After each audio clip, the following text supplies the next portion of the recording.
சீமான் அவர்கள் நடத்திய ஆர்ப்பாட்டத்தில் அடைத்து வைக்கப்பட்ட ஆடு மாடுகள் பட்டியை விட்டு ஒன்று கூட தாண்டலை, ஒழுக்கத்தை கடைப்பிடித்தது. நடிகர் விஜய் நடத்திய ஆர்ப்பாட்டத்தை மரத்தை மேலே ஒருத்தன் ஏறுறான், ஒருத்தன் சொந்த கொடி கம்பத்தை எடுத்துன்னு போய் இடைக்கு போடுறான், ஒருத்தன் அடிக்கிறான், உள்றான், எகறான், பொது சொத்துக்களை எல்லாம் நாசம் பண்ணி அடித்து அந்த இடம் இருந்த தடமே தெரியாமல் பண்ணிட்டு போயிட்டாங்க. இதுதாங்க கொள்கையாளனுக்கும் கூத்தாடிகளுக்கும் வித்தியாசம். கருணாநிதி கம்பெனி 1000 கோடி கொடுத்துச்சுன்னு விஜய் கட்சி ஆரம்பிச்சிக்கூடாது. காங்கிரஸ் 500 கோடி கொடுத்துருச்சுன்னு விஜய் கட்சி ஆரம்பிச்சிட்டார். ரசிகர்கள் போயிட்டாங்க. ஒரு வீட்டில் ஒரு விஜய் ரசிகர்னால் அந்த ஒரு ஓட்டு மட்டும்தான். ஆனால் சீமான் கிட்ட ஒரு தொண்டன் இருந்தாலும் கூட அந்த வீடே ஓட்டு போடும். அதுதான் சீமான்.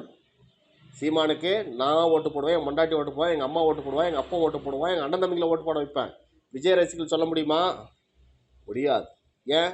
அவனுக்காண்ட நான் ஓட்டு போடணும், நடிகை நாட்டால் விடாண்டுவான். இன்றைக்கி விழிப்புணர்வு சீமானை சொல்ல முடியாது.